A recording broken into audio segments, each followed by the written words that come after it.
Hey guys, I was going to show you me at the beginning of this, but then I discovered that my camera doesn't want to turn around when I try and do a video. So I thought I would show you how to make a shaker card, because I really haven't done much of this at all. So this is the shaker card that I have made up earlier, and I thought I would make up another one just to show you. So I have used the snow globe shaker domes. This might actually call for my glasses so I can actually read things. Hang on a minute. There we go. Oh, look at that, everything's clear again. So snow globe shaker dome, they're really cool. They've got like a tape on the outside and a tape on the inside, so it actually makes it really simple to do this. And as you can see, things aren't sticking around the outside, which is really cool, because I've always had a bit of a trouble with doing shaker cards in the past, because things are stuck around the outside of it. Now, because I made this card originally and I did all this part first, and then I went, oh, what am I going to put as my saying? There wasn't actually a lot of room left for the large saying that I wanted to put in, so I thought this time I'm going to do my saying first. I want to say, make today ridiculously awesome. So I'm going to use a bit of Bumblebee, which is one of our new colours, and it's just tappy tap. So you don't have to press hard, you just tap, tap, tap, and let's pop that. Hopefully that's up the top. Yay, look at that, it worked. Always a bonus. Oh, let me get rid of that, and get rid of that. Okay, so good. Now, the next thing I need to do as well is I wanted to just stamp the, so actually, that's what this particular stamp came from. The ridiculously awesome set. I love it. I love let your faith be bigger than your fear. That's really cool. So the next one is from Whiskey Business, which I think is such a cool one. Being a dad is whiskey business. So anyway, I kind of like the wood part of this, so I'm going to do a little bit of a wood grain on the bottom. So if you just mask off part of this, I might do mine a little bit lower than I did the last one, because I know my saying is a bit bigger, and I've used a bit of soft suede. I just kind of like the idea of having it so it sits on something rather than just sort of floating around in the air. The snow globe, that's the word I'm after. So just, there we go. Give myself a bit of a wood table there. Oh, that was really silly. I was supposed to leave that on there. Hang on, let me just reposition. And I'm just going to take a little bit of extra soft suede and just rub it around a bit, because otherwise it kind of looks a bit too white on the background when it's meant to be wood. There we go. That's much better. Alright, so let's get rid of the soft suede for now. Pop that away. Okay, so now we're going to go ahead and, oh, I wanted to, before I do that, I was going to show you how I ended up with these. So some of them look like they're brass on one side, and some of them look like they're silver on the other. So what I've used, I've taken a little, a strip of each, so the brass and the silver, and then I've used, oh, I forget what it's called, but I'll add it in the links anyway. It's a double-sided sheet sort of glue stuff, and you put it down, and I usually go over it with my, I didn't even bring it in with me. That's really clever, wasn't it? I usually go over it with my bone scorer once I've put the one side. So I'll put my sort of one side down, I'll put the sheet over top of it, rub that down really well, peel off the top, and then put the other one down on top and rub it down well. Don't use your bone scorer on top of these though, because otherwise it will make marks on it. And then that way you end up with double-sided flowers, and as you can see, they end up with two different sides to them, which is nice, because otherwise you end up with sort of like one side that's white and boring, and then the other side that looks nice. So that is the punch that I've used, which is called Confetti Flowers Border Punch. I have to write on all my punches several times, because otherwise I forget what's what. So let's put those away. I hopefully have punched enough there. So I'm going to get rid of that now as well. And let's put that to one side too. So the next thing I'm going to do is decide whereabouts I'm going to put this, and I need to cut out my pieces to make this as well as cutting out this. Okay, so I've chosen these colours because this is the DSP that I've chosen, the designer series paper, pattern paper, whatever you want to call it. Alrighty, so enter the Stampin' cut and emboss machine. Woo woo! New machine. Isn't it pretty? Probably can't see it properly like that. Anyway, I love the way it folds down, and then you've got your usual sort of sheets, bits. Yeah. Okay, can't quite work out the right wording for that. So anyway, we're going to pop, hopefully you can see this all right, we're going to put that onto there. And oh, that was really not very smart. Okay, let's just hold it there. It's such a beautiful, sturdy machine, this. And there we go. Oops. That's come out. And you end up with a piece like that. So whatever you want to do with that is up to you. And then I'm going to go with some pink and some... So this is the Magenta Madness, which is one of the new in colours, and then we've got the Just Jade, which is another one of the in colours. And just pop that back on top, and I am so used to having my handle on the other side. Oh, it's so smooth when you use this, it really is. Don't worry if it cracks like that, that is quite normal with a machine like this. Alrighty. Oops.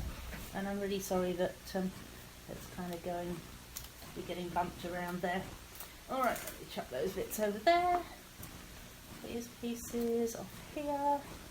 This is so lovely. This machine tends to cut first time and you don't need to go back over it. And I know some machines you kind of do end up having to go back over it. Right, let me just tuck that out the way. Got that, got that. I'm going to sit down and the camera will probably wobble, so excuse the camera wobbling. Okie dokie. So now I can actually attach this behind here. So all I'm going to do is just take it like that and pull that piece off. And then that can just go, rest it in and push it down. You probably want to make sure that you've done all the stamping that you need to do on the front of the card before you put this on, because once that's on it does give you a couple of ridges and things like that, which is possibly not what you're going to want. Let's just get rid of the extra little piece on that. Oh yes, there we go. Thought that I didn't have any glue with me, but thankfully I do. So just putting a few little dobs of glue onto here. So I'm just using some of the Tombow because I find it so easy to use, but I know it's not everyone's cup of tea, and potentially you could use if I could remember the name of it, some of the double-sided sticky papery stuff. Oh, gee. It's really really typical of me to forget the name of things. Usually I find that someone in the class remembers the name, but that's really unfortunate that there is no one in the class. Okay, so let's just pop that on top of there and squish it down. Really love this intricate die cut for the top of that. I just think that is so pretty. And that piece is going to sit directly on top of there, so let's just add a bit of glue to that, pop it on and down, and I'm hoping that you can still see this. There we go. Right, so I figure that this is going to look pretty cool in the background of that. What do you reckon? I like that. So the other nice thing is that you end up with something pretty on the inside of your card as well this way. So at this point you want to get out your little sprinkles. So in go my sprinkles. And because I know that it's going to get stuck around here, all I need to do with this is just pop some glue around the outside of it just to hold it down. So here we go, and peel off this one. If you don't have nails, use a sharp pair of scissors, like the end of a pair of scissors, or one of the pin tools. And I've cut this so that it's at 10 centimeters, so I know that it will actually fit into that all right. Let's just turn it over and press it down, and whoa, look at that. That is so cool. I'm really happy with that. I love the background bit. Okay, now, got a bit of a surprise with this card to show you. Ta-da! Because it had this really pretty bit inside, and I thought it needs to be framed, and it needs to be different. But of course it is very different from this, because of course that's what's on the other side of this designer series paper. So it's going to be bright pink inside, whereas this one is going to be green inside, which probably ties in better.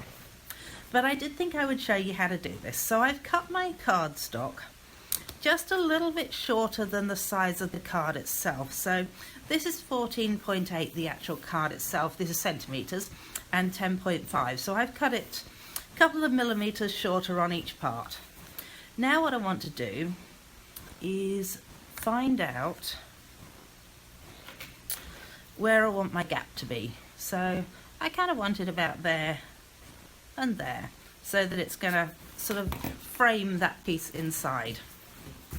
Oh, let's put the lid on the glue, that might be a plan. Gee, I'm glad you can't see the rest of this work surface. It's a total crafter's work surface, let's just call it that. So you can see now that I want to cut it about there, so I can tell that I'm going to cut to about there, and I actually want to give it probably about 7 millimeters, so I reckon it's about there to maybe about there. Okay, and let's turn it over and do the same here. So again, I've got my little mark there, and oops, maybe about there to about there. Yeah, hopefully I've got it back right. And I said about 7 millimeters, so I'm just going to move it up to about the 7 millimeter mark there. And then you can see how it's got that little line on it there. So you can then move this line between these two lines, if that makes sense. And that should, there we go. And let's move it to 7 millimeters there.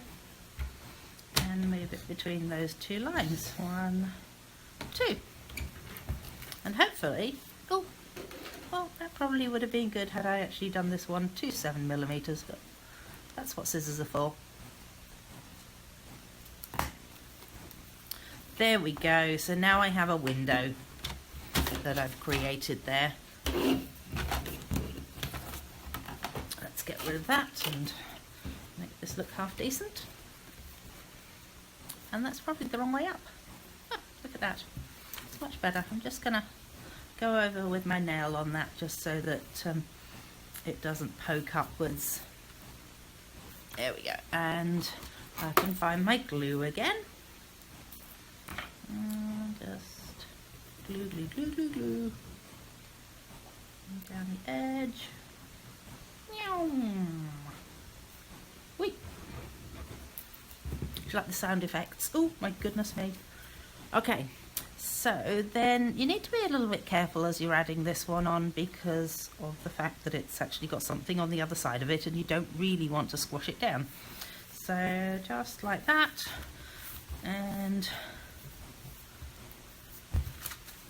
So it looks kind of cool on the outside. Well, hopefully it looks kind of cool on the outside. And then look at that. It looks cool on the inside too.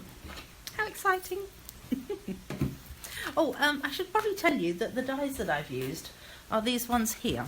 It's called Snow Globe Scenes. I write on all mine just so that I know which is which. And they're really nice that they've got so many different things with them. I mean, they do have a stamp set that matches them as well.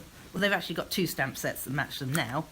But I really like the fact that with this particular one, you can put trees in it, you can put your deer in it, you can put your bears, or you can just have churches in it. And it's designed as a Christmas set, obviously. And this particular one here does cut something out in the stamp set itself. But I just like the fact that you can do so much with the dies with this one. So there we go. That is how you do a Stampin' Up! Shaker card, Snow Globe Shaker Dome. Thanks for watching and have fun with it.